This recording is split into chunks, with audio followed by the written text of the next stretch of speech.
Depuis l'agression, il se sent aux côtés des Palestiniens contre les Israéliens.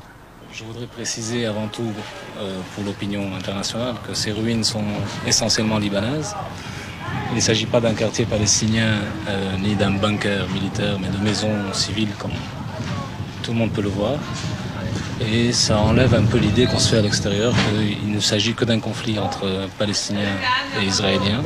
Il y a une grande partie des Libanais qui sont concernés par ce conflit et qui payent dans leur chair et leur sang et leur maison leur engagement finalement, aux côtés d'un peuple qui a été chassé finalement de Palestine et qu'on vient poursuivre dans ces derniers refuges, ce qui paraît assez odieux à beaucoup des Libanais.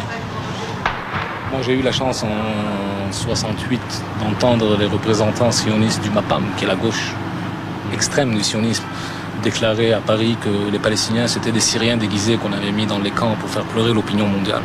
Alors que toute ma vie j'avais vu près de mes maisons des malheureux petits criant de misère qui étaient des Palestiniens. Bon, ça m'a fait quand même un drôle d'effet, en 68 déjà.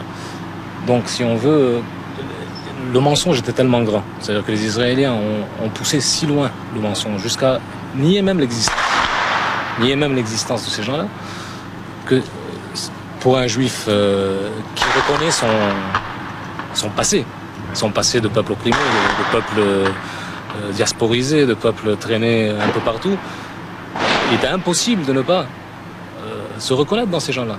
Et aujourd'hui, ce que Begin nous fait vivre, c'est un ghetto de Varsovie. C'est une armée hyper entraînée, 100 000 hommes autour de cette ville, sur les collines. C'est un peu le petit village là d'Astérix avec les armées romaines autour. Et nous, si les gens tirent ici, ils ne tueront que des soldats israéliens, alors que les autres, ils tirent sur n'importe qui. C'est-à-dire que le discours du terrorisme, c'est entièrement retourné. Et sous prétexte du détournement d'un avion ou de l'assassinat d'un ambassadeur, et j'insiste sur ce point, l'ambassadeur c'est les Syriens qui l'ont fait buter, et Abu Nidal, le lendemain, l'a reconnu. Ce n'est même pas les Palestiniens qui depuis 2 ans ont arrêté les opérations terroristes. Bon, mais en échange d'un détournement d'avion ou de l'assassinat d'un ambassadeur, on a une ville entière prise en otage. Prise en otage, on coupe l'eau, on empêche le sang d'arriver aux hôpitaux. Qu'est-ce que ça signifie ? On fait des camps de concentration dans le sud du Liban maintenant. On est en train d'empiler de 9 à 15 000 prisonniers libano-palestiniens qu'on ne reconnaît pas comme des combattants. Alors que c'est les seuls Arabes qui ne se soient jamais battus contre les Israéliens. Les Israéliens eux-mêmes, les soldats le reconnaissent, ceux qui rentrent. Bon, tous ces comportements dépassent de loin une occupation normale. Les croix dans le dos peintes qu'ils sont en train de mettre sur le dos des Palestiniens pour les reconnaître, c'est pire que les étoiles de David. On pouvait enlever sa chemise au moins. Au moins d'être défait dans sa tête, on pouvait enlever sa chemise. Mais la peinture indélébile sur le dos, c'est plus dur déjà.